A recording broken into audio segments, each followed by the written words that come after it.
hotter run than their petrol equivalents? No. And the reason is that you've gone from hundreds of moving components in an internal combustion engine to a handful in an electric car. And those components are far more robust, reliable. They will easily do well over 100,000 miles with no issue.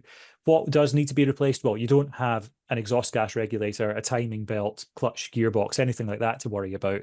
It's just the stuff that makes it a car. So brakes and pads, brake pads and discs, they don't need to be replaced very often. They do well over 100,000 miles, probably 120,000 miles before they need to be replaced, because regenerative braking does the legwork versus 40,000 miles for a petrol or diesel car.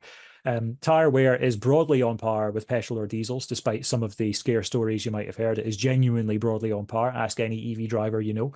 And suspension and stuff will eventually start to go beyond 100,000 miles, as it would in a petrol or a diesel car. And then as for running costs, if you've got a driveway, you've got the means to plug in at home, then there is no excuse. You are saving mega money versus petrol or diesel.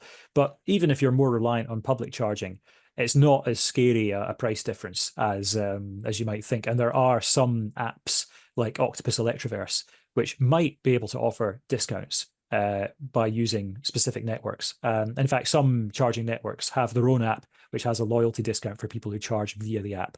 So, you can be a money-saving expert and you can reduce your public charging costs. But particularly for people who can charge at home, the savings are vast. And for anyone, the maintenance costs are slashed considerably.